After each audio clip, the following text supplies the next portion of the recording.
Hola, ¿qué tal a todos y todas? Y llevábamos un tiempo sin vernos. Bienvenidos y bienvenidas a los especiales de Ariel Analiza.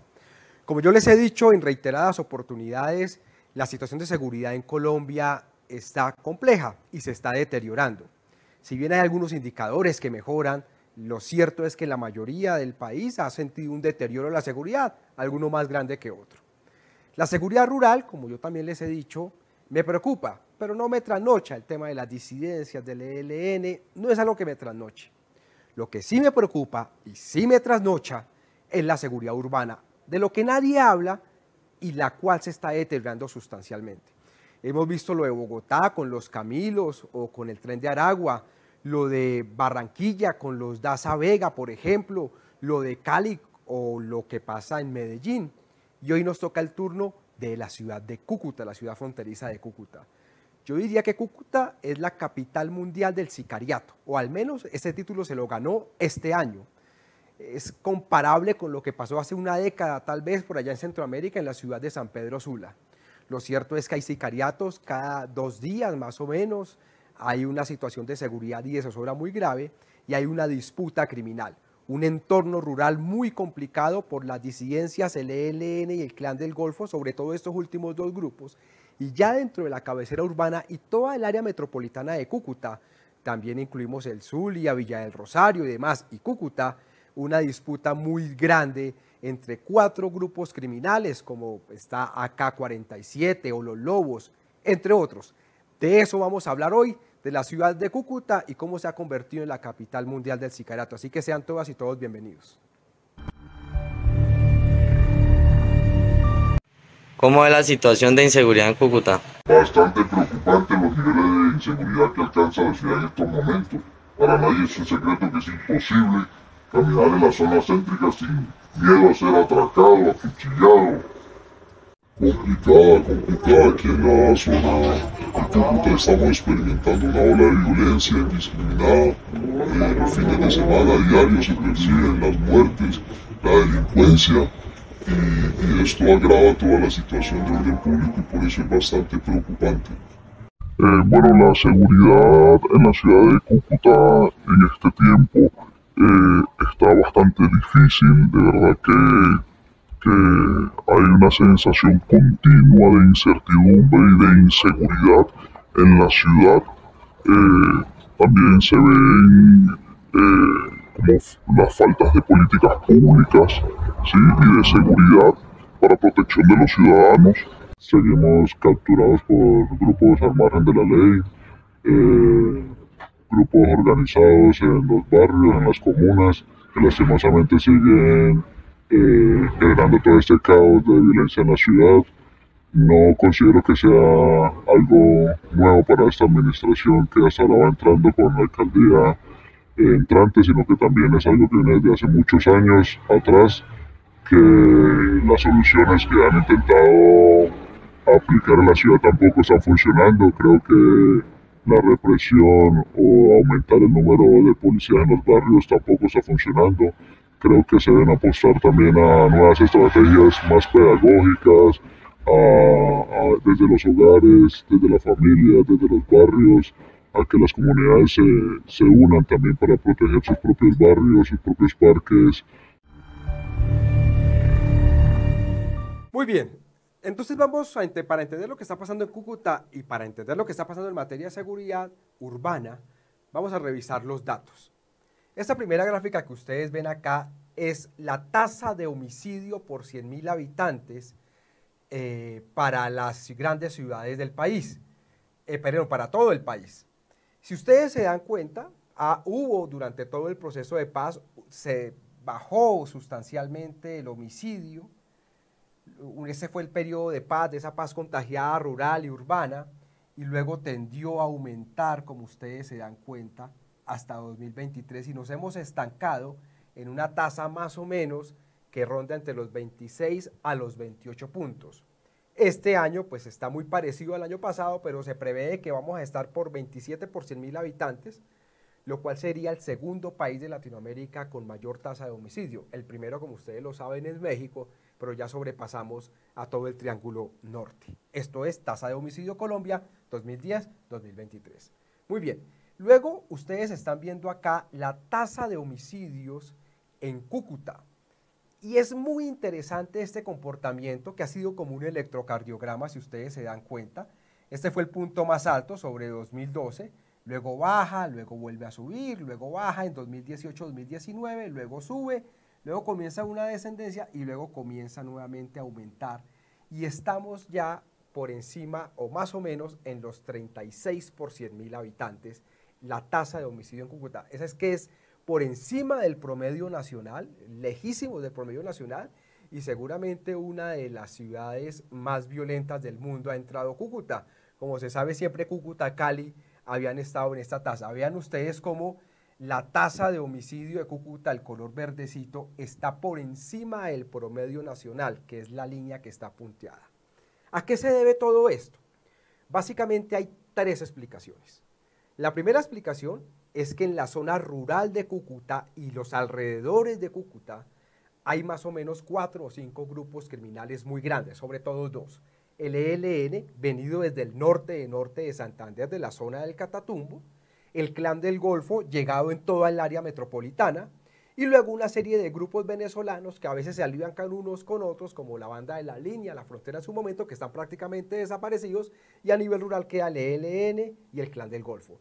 Lo que era el EPL, el Libardo Mora Toro, está prácticamente extinto, pero pues como se sabe allá nada es extinto, pero por el momento está muy débil. Este es el primer escenario. Que ahí está grave la situación, pero no es tan grave porque como hay procesos de paz y tienen sede en esas regiones, los indicadores de homicidio están relativamente bajos. El otro problema lo vemos en este mapita, que es la zona urbana de Cúcuta y sobre todo el área metropolitana, que incluye municipios como Villa del Rosario, Puerto Santander, Zulia y demás. Este es el grupo AK-47 que está en color azul, que está sobre la Comuna 1 y la Comuna 5. Los de Porras es el otro grupo. Esos dos fueron los que se enfrentaron en un famoso caso de sicariato de una persona que lo asesinaron con su esposa en una camioneta, y están los Lobos. Son los tres principales grupos que operan en Cúcuta. Pero adicional a estos tres grupos, hay una serie de estructuras más pequeñas que operan sobre toda la línea de frontera y que a veces se unen tipos pandillas a cada una de estas estructuras. Entonces tenemos tres realidades: la realidad rural del ELN y el Clan del Golfo, la realidad urbana de los AK-47, los de Porras y los Lobos, y una realidad fronteriza, y son grupos criminales que van y vienen de la zona. Y luego tenemos aquí esta última gráfica, que es el porcentaje de uso de arma de fuego en los homicidios en los meses de enero a marzo para los años de 2020 hasta 2024. Y vean ustedes cómo estamos en el 89%. La cifra a nivel nacional, si bien la mayoría de estos de armas de fuego del uso en el homicidio es lo normal, puede estar rondando los 70, 72, 74%, 81, 82%, pero aquí estamos hablando del 89%, lo cual demuestra pues que particularmente hay una disputa criminal. Esta disputa criminal, para cerrar, por lo menos si las autoridades no intervienen, van a durar todo este año y tal vez primer trimestre del próximo año, hasta que alguno de los grupos criminales gane, y cuando ganen la tasa de homicidio bajará porque pues ya no habrá a quien matar. Este fue el resumen de los datos sobre la violencia y la presencia de estructuras criminales en Cúcuta. Tal vez uno de los libros, o el primer libro que me volvió famoso en algunos espacios académicos, fue un libro que escribí que se llama La frontera caliente entre Colombia y Venezuela. Fue una investigación que hice en su momento en la Corporación Nuevo Arcoíris. Salió un capítulo para Arauca y el Apure venezolano, para norte de Santander y el Táchira venezolano, y para La Guajira y el Cesar y lo que es el estado del Zulia venezolano. Y ahí encontrábamos que el caso de Cúcuta era particularmente llamativo, y era llamativo porque notábamos una explosión de muchas organizaciones criminales pequeñas con niveles altos de autonomía. En su momento eso se le llamó autonomía criminal, y luego unos grandes grupos criminales, las FARC, el ELN, en ese momento estaban los rastrojos, los paisas, los urabeños, hoy convertidos en Clan del Golfo, que daban cierta libertad y cierta autonomía. y además estaba ya sonando una serie de estructuras criminales del lado venezolano y sabíamos que eso iba a ser un polvorín. Todo eso devino en lo que hoy es Cúcuta y es una ciudad, capital mundial del crimen y una ciudad en una gran disputa criminal. Voy a presentar a John Jacome, es un periodista en la ciudad de Cúcuta, uno de los pocos que ha venido haciendo reportería sobre lo que está pasando en materia de seguridad y que además es un gran conocedor. Y hay una pregunta que nos ronda siempre a todos y todas en Cúcuta y es, John, con las muchas gracias primero y muy amable por aceptar esta invitación, ¿qué explica la fragmentación del crimen en la Cúcuta, en general en el área metropolitana y en todo el departamento de Norte de Santander? Porque esto saca 47, los de Porra, los Lobos, cómo lo tolera el Clan del Golfo o lo tolera el ELN, ¿qué está pasando? Y un comentario le pediría sobre el EPL y el Libardo Mora Toro, al final, ¿qué pasó con esa estructura? Senador, muchas gracias por la invitación. Bueno, lo que está pasando en Cúcuta tiene que ver con muchas cosas, pero quizás diría tres puntuales. La primera, hay una fragmentación muy grande del mundo criminal, ya no hay una estructura que logre coordinar todas las acciones criminales que ocurren en Cúcuta, su área metropolitana, como en el pasado lo teníamos antes del 99 con la guerrilla del ELN, por ejemplo, y entre el 99 y el 2004 con las estructuras paramilitares que se asentaron en el departamento, concretamente acá el Frente Fronteras y el bloque Catatumbo en el resto del norte de Santander. Después de la desmovilización del Frente Fronteras y el bloque Catatumbo en diciembre del 2004, lo que ha habido es una fragmentación de bandas, digamos que hasta el 2007 fueron las Águilas Negras, entre el 2007 y el 2011 fueron los Rastrojos, y del 2011 en adelante, en un primer momento el Clan del Golfo, los urabeños como se llamaban, los Júsuga también en algún momento, y después de eso lo que ha habido y está pasando actualmente es que ya no hay una estructura que las agrupe todas, que tenga la posibilidad de gobernar el imperio criminal de la ciudad, sino que se ha fragmentado por bandas muy pequeñas que controlan espacios territoriales muy precisos. Eso ha llevado, senadora, que en estos momentos lo que tengamos son bandas controlando zonas puntuales de la ciudad, territorios muy pequeños, territorios muy focalizados donde hay sobre todo microtráfico, extorsión, y eso lleva a que se cometan homicidios, que es lo que más preocupa a la ciudadanía. También tenemos como un segundo punto que después del proceso de negociación que terminó con el acuerdo de paz con las FARC en el 2016 y lo que está pasando actualmente, el proceso de negociación con el ELN, pues estas estructuras también han salido de la ciudad y ya no tienen una presencia tan marcada, lo que ha hecho que combos o bandas muy pequeñas controlen territorios puntuales. Y esa disputa por el control del microtráfico, sobre todo, es lo que tiene a Cúcuta sumida en esta violencia tan grande. Bandas como la familia P, comandada por Porras, que es un sujeto que está en la cárcel desde hace varios años. Tenemos los Lobos, como usted los menciona, que son también como los manzaneros que se llaman. Tenemos además el fenómeno de las bandas transnacionales, el Tren de Aragua, los AK-47, conformados en su mayoría, y eso hay que decirlo, por ciudadanos del vecino país. Y eso ha hecho que en Cúcuta se haya exacerbado la violencia. Y en sectores donde antes teníamos presencia de otras estructuras como los paramilitares o en su momento milicias guerrilleras, pues tenemos estas bandas que nos están haciendo mucho daño porque están peleándose entre sí. La única que quizás podría tener un control territorial más amplio sería la familia P, la de Porras, y por eso la disputa con otras estructuras más pequeñas. Y finalmente me preguntaba usted por el Frente Libardo Mora Toro o el EPL, ese último reducto del EPL que comandó alias Megateo hasta su muerte en octubre del 2015, está muy desaparecido. En su momento habían algunas estructuras de los pelusos, como lo llamaban las autoridades, pero ahorita ya no tienen un poder ni un control territorial. El ELN los combatió muy duro hace un par de años, entre el 2018 y el 2019, y eso hizo que prácticamente desapareciera.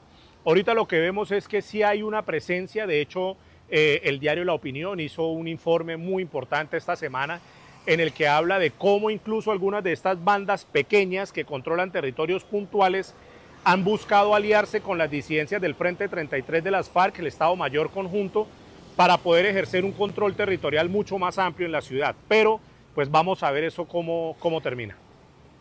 John, ahí surge una pregunta después de lo que usted nos ha dicho y es la relación entre lo urbano y lo rural, que siempre es cambiante, siempre va a depender del ritmo.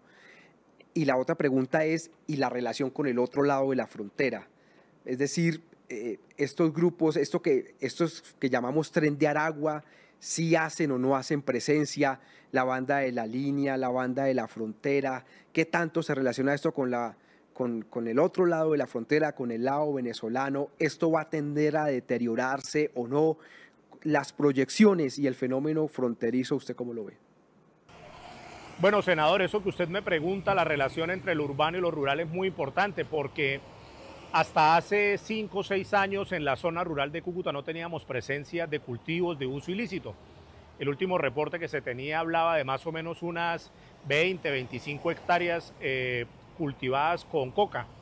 Pero en los últimos años eso se ha incrementado notablemente, sobre todo en la parte norte de la zona rural de Cúcuta, la que colinda con Tibú, y llegamos en un momento a tener más de 400 hectáreas de coca sembradas, lo que hizo que migraran hacia esta zona pues grupos que querían controlar esos cultivos y de allí pues derivar en pasta base y clorhidrato de cocaína. Entonces en la zona rural hay una disputa muy fuerte entre el ELN, la guerrilla del ELN que viene subiendo desde Arauca y bajó unas estructuras desde el Catatumbo y digamos que hicieron como una especie de sándwich, lo decíamos en el pasado en la opinión, y eso generó unas confrontaciones en la zona rural, sobre todo también hacia Puerto Santander. Y ahorita, últimamente, pues lo que se ha visto es que también han querido meterse en la zona bandas transnacionales como el Tren de Aragua y los AK-47 en algunas zonas, algunos puntos de la zona rural de Cúcuta. John, y hay una última pregunta, digamos que yo siento que puede ser muy obvia, la respuesta no, la pregunta sí, pero la respuesta no, y es ¿qué pasa con las autoridades? Y yo le pido aquí que discrimine el caso de la alcaldía, el caso de la gobernación y el caso del gobierno nacional. ¿Qué se ha hecho y qué falta por hacerse? Bueno, senador, esa pregunta es fundamental porque lo que hemos visto con lo que ha ocurrido, sobre todo este año, es que las autoridades, tanto municipales como departamentales, no tienen la capacidad para hacerle frente a la violencia que se está registrando en la región. Sobre todo la alcaldía, esa violencia urbana que se ha exacerbado a niveles que hace muchos años no veíamos, lo que ha demostrado es que las capacidades locales están desbordadas. No es solamente aumentar el pie de fuerza, porque mucha gente lo que dice es hace falta más policía, entonces la gente quiere que en las calles estén llenas de policías, de militares, y yo creo que tiene que haber un acompañamiento mucho más permanente del gobierno nacional. Cúcuta lastimosamente no ha sido prioridad para los gobiernos nacionales en los últimos 2 periodos, diría yo. Ha faltado mucha atención, sobre todo en el sector social, y la ciudad desde la pandemia pues ha vivido una crisis económica muy grande de la que todavía no se recupera. Y todo eso termina generando un caldo de cultivo que lleva a que la violencia que hemos registrado en los últimos meses, que ha sido brutal, pues nos cause un temor generalizado entre la ciudadanía que nos tiene a muchos, porque me incluyo, incluso pensando si podemos salir o no a la calle a tomarnos un café. Las capacidades del departamento también dependen mucho del orden nacional. Debo decir, y eso creo que usted lo sabe también, senador, que tras el acuerdo de paz del 2016 con las FARC y este proceso de negociación que se está llevando a cabo con el ELN, la violencia en el Catatumbo, si bien ha disminuido un poco, ha llevado a que pues, en municipios donde antes la violencia era muy diciente y era muy fuerte, pues hoy tengan como una tensa calma. Y eso hay que reconocerlo también, obedece a los procesos de negociación y de diálogo que se adelantan con estas estructuras guerrilleras. Hace falta que el gobierno nacional se preocupe por lo que pasa en la ciudad, hace falta que realmente el presidente Petro mire hacia Cúcuta, porque las capacidades locales están completamente desbordadas. Le había dicho que era la última pregunta, pero hay una que me surgió, John, en este momento, y es el tema de economías ilegales. Es decir, más allá del tema de corredor de droga, del tema de trata de personas, de algunos temas, aunque pocos, de minería, ¿cuál es el panorama de las economías ilegales, otra vez, en Cúcuta, en el área metropolitana y en todo norte de Santander? Bueno, senador, el tema de las economías criminales en Cúcuta, su área metropolitana y el departamento pasa por tres concretamente. El tema del microtráfico es el que tiene desatada la violencia en la ciudad, el control de las plazas de vicio, como se llama, el control de esos lugares donde históricamente se ha vendido droga, es lo que tiene a la ciudad completamente desbordada en unos niveles de violencia que no veíamos hace muchos años. La disputa visceral entre las estructuras que existen en la ciudad en estos momentos por hacerse el control del microtráfico es, digamos que la primera en el top. Después tenemos el tema de las extorsiones. Hay un tema de extorsión muy fuerte hacia todo tipo de persona que genere algún tipo de ingreso. Comerciantes informales, comerciantes formales, empresarios. Inclusive en la zona del Catatumbo teníamos extorsiones a almacenes de cadena que querían hacer presencia allí y eso generó un ambiente muy pesado para que pudiese llegar inversión privada a la región.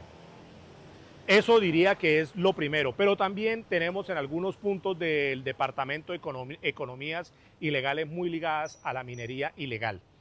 El tema del carbón es un tema del que se han venido generando una serie de preocupaciones para algunas personas que investigamos estos temas. Ahí está pasando algo con el carbón, yo todavía no me atrevería a decir mucho frente a eso, pero hay que mirar si esto se está prestando para que se den algún tipo de lavado de activos con este negocio concretamente. Y una tercera, que no la puedo obviar, senador, tiene que ver con que Cúcuta se ha convertido en la caja menor del régimen chavista. Eso es innegable, la cantidad de dinero que se mueve en Cúcuta en efectivo, en dólares y a través de la banca es impresionante. Usted debería investigar eso, senador. Son miles de millones de pesos todos los meses, incluso diría billones de pesos los que se mueven acá y que salen constantemente y cruzan la frontera hacia el vecino país, porque usted entenderá que las sanciones a las que está sometido Venezuela le obliga a tener transacciones con la banca internacional y mucho de ese dinero que se está utilizando en el vecino país pasa por Cúcuta. Bueno, John, le agradezco mucho, hermano, muy amable por habernos aceptado la invitación y a todos y todas por haberse conectado a este programa sobre Cúcuta. Vienen muchos más especiales y espere también el podcast nuevo o el nuevo podcast, el nuevo capítulo de nuestro podcast sobre la legislatura, la que terminó y la que viene. Bueno, senador, muchas gracias por la invitación. De verdad, muchas gracias por preocuparse por lo que está pasando en Cúcuta. Le agradezco el espacio y créame que en la ciudad vamos a estar muy pendientes de sus programas. Gracias.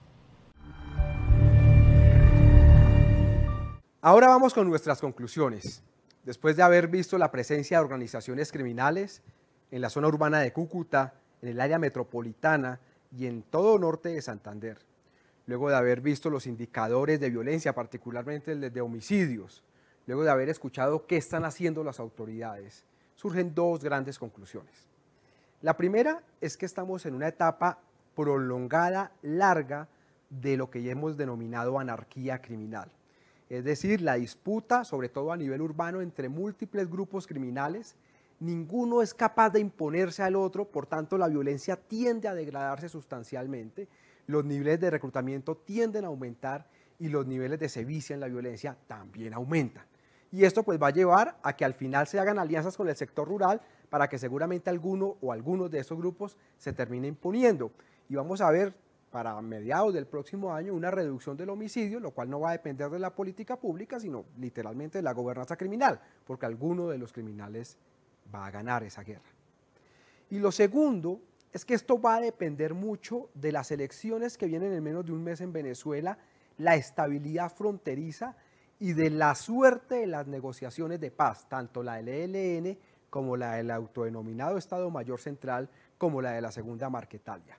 Porque un rompimiento de las mismas seguramente va a llevar a un aumento de la violencia a nivel rural y eso se va a transmitir a nivel urbano. Es decir, no solamente lo urbano va a explicar por qué aumenta o disminuye la violencia. En todo caso, un nuevo llamado al gobierno nacional, al gobierno departamental, al gobierno de la ciudad, por decirle, es muy importante lo de la seguridad rural. Yo también estoy muy preocupado, pero algo que me quita el sueño es la seguridad urbana, de lo que casi nadie está hablando.